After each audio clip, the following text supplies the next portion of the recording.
Oh, we got 4 hands. See, when people say, yeah, they don't know this stuff. And I don't expect you to know it, but when you get out of here, you're going to know more than 95% of Americans, I'll tell you that. Because I'm just telling you this now, and this is right from their own website stuff. The number 2 one, the family or employment I talked about. The employment-based visas are $140,000 minimum. Again, you cannot apply for yourself. A United States employer must petition for you by name to fill a specific position where he has proved that there is a demonstrated absence of U.S. workers. And he does that by telling where he publicly has advertised, and it has to be at least 3 different areas, and he's not been able to find an American. Wages must meet Labor Department standards. There are only 5,000 visas in a year that are allotted for worldwide for low-skilled workers. However, we have over 800, what is it? 8 million, excuse me, 8 million undocumented workers working in the United States workforce right now. 8 million. We allow 5,000 a year. See how the system is all skewed? Get your act together, Congress. And then there's the diversity lottery. The diversity lottery was set up by Ted Kennedy because he wanted more Irish here.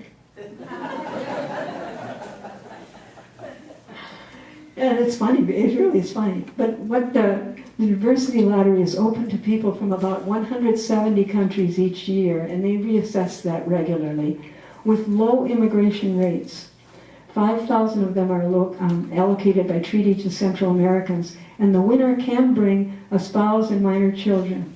For 2013, there were 12,000 people that signed up for it. However, there were over 12 million.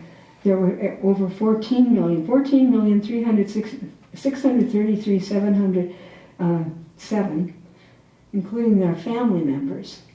And every family member that's coming also gets a visa, one of those 50,000, excuse me. So you see how, and that particular category was eliminated in the Senate bill that almost passed. It passed the Senate, but it didn't get through the House. So we're stuck again, looking at when are we going to really have immigration reform. But they wanted to get rid of that. But what's sad about that is there are countries where people would not have high-skilled workers, and they don't have relatives here, and they have no way to come. Africa is a continent like that, and they would suffer from that. So we, as the Catholic Church anyway, does not want the diversity lottery dropped. It's not that many people, please let them come. To legally live here, this is what it costs, $1,070. That's $985 visa fee plus $85 biometrics. Biometrics right now are fingerprints, but someday they're thinking they'll do the iris of your eye or something on that order. Plus medical exam, which you have to go to a government-approved place, a background check, and travel expenses. It's an expensive thing to get here. A U.S. sponsor you need, family member or an employer, and the ability to wait years. Okay, take a look at that other side of the paper. This is the visa bulletin for families. There's one also for employment visas. And this is right from the website. It's hot off the press, okay? Except it doesn't look this good. But this is the general idea. Visa applications filed before the written date are now eligible to be processed. And the number in parentheses indicates the number of years spent waiting. That's my addition. I also put in black the ones who've been waiting for more than 10 years. Now, if you look at the very first column coming down, family-sponsored visas, the first one and the last two refer to U.S. citizens. So U.S. citizens, unmarried children over age 21, in most areas of the world, they're now up to May 1st, 2007, which means that if you filed a visa before May 1st, you can now start processing that. Okay, China, May 1st, India, May 1st. This is amazing. This didn't used to be. And India, India, May 1st, Mexico, June 1st, 1994. You've been waiting 20 years. Philippines, 2004. You've been waiting 10 years. Then you get into those two gray areas. That's legal permanent residence. The spouse and the unmarried children under 21 are getting here now after 2013, 1 year. 1 year for China, 1 year for India. Mexico in 2 years. This is amazing that this is happening. These figures have been funny, weird to watch. And finally the Philippines, 1 year.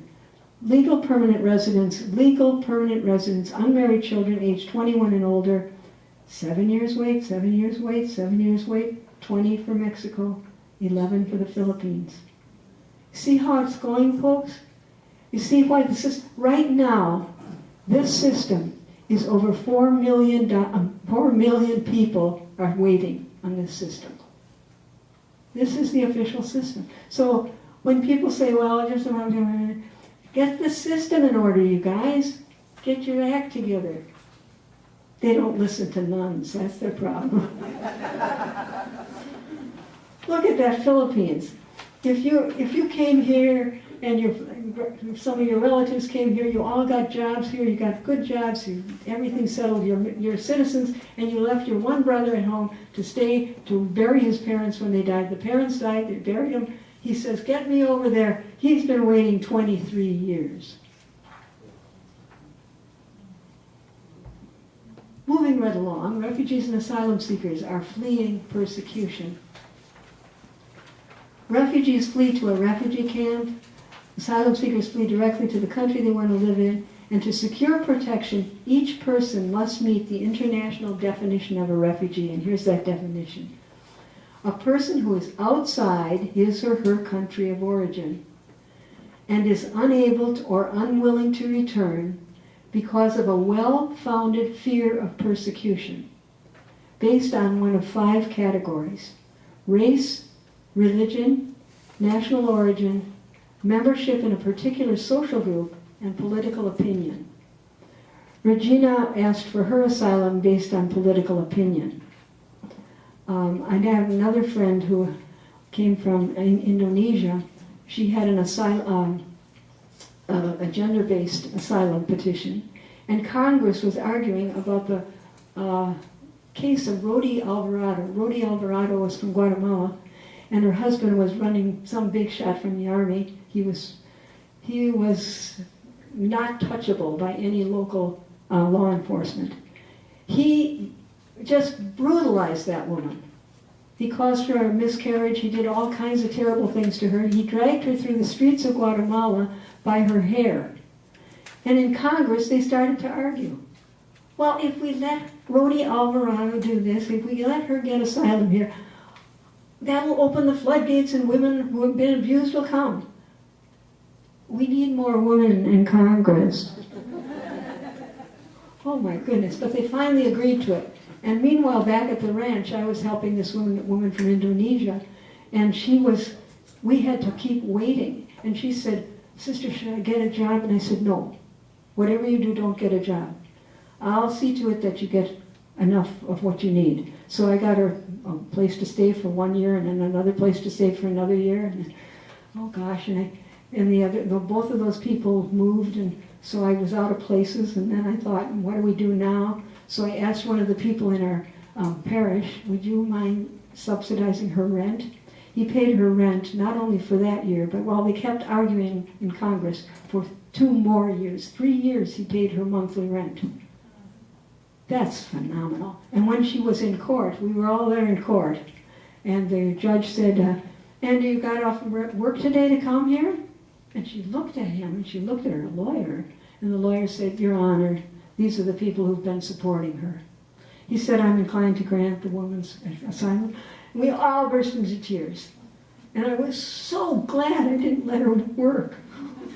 But it cost everybody a lot of money. Okay, I wanted you to just see this. This last June, the High Commissioner of Refugees announced that we have 51.2 million forcibly displaced people in the world by the end of 2013. That's 6 million more than in 2012. That's due to the wars in the Middle East. That's Syria. And this is an actual refugee camp in Jordan. There are over 1 million people in that refugee camp. Can you even imagine that? And he was very strong in what he said. He said the massive increase was from Syria. But with all these people in need of help, our foreign budgets can't handle this. We've reached that limit. And he said the only problem is we don't know how to end a war. So those wars keep springing up, the same wars. And we've got to have political solutions. So I met the wonderful, wonderful High Commissioner of Refugees. He's just the greatest man, Antonio Guterres. I was invited to speak at Georgetown Law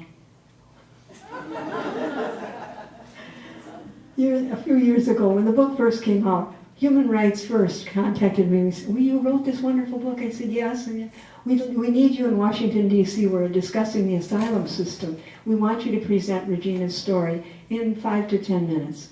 I'll be there. Anybody asks me to talk, have mouth, we'll travel. Yeah, yes, I'll be there. So I got to go, and the High Commissioner, who comes to America once a year, maybe twice, was there, sitting next to me.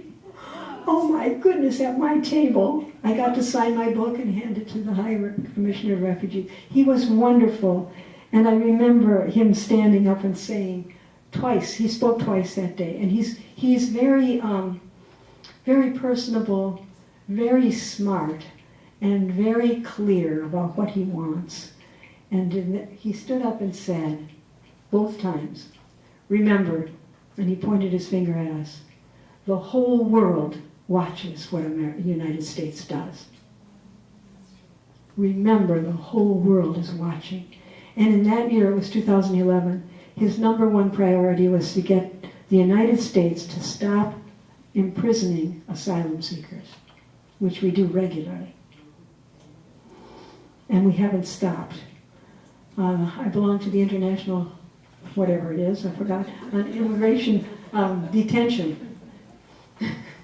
And the last couple of years, they had an international movement to get countries to stop imprisoning children. And several countries stopped during that year. We do not imprison children, which is wonderful. So what happens today if you are asking for asylum at a port of entry?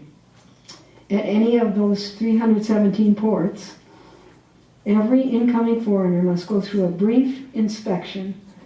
And here we've got the inspector from Customs and Border Protection. And this man is in LaGuardia Airport. And you're standing behind this guy with the white hat. That sounds nice, doesn't it, a guy with the white hat? Anyway, the guard must determine, are there any legal bars to entry on health or economic grounds? Are his documents fraudulent? Is there any reason to doubt that this man is who he claims to be? You watch the CBP officer interview the man and then take him to a counter to scan his fingerprints and check his documents. The passport proves false, and the officer issues an expedited removal order. Everyone coming asking for asylum is subject to possible expedited removal. That means they're taking them out right away. The officer issues the expedited removal, and the man is quickly taken into custody for deportation. The whole process takes less than a minute. It's your turn. Now, if that happens to you and you are really an asylum seeker, you're out, period, and it's on your record that you didn't pass his idea of what should be done. It's your turn. You know that you should never lie, so you tell the immigration officer that your documents are false and that you're seeking asylum. Well, before I go on to that, I just want to say, does that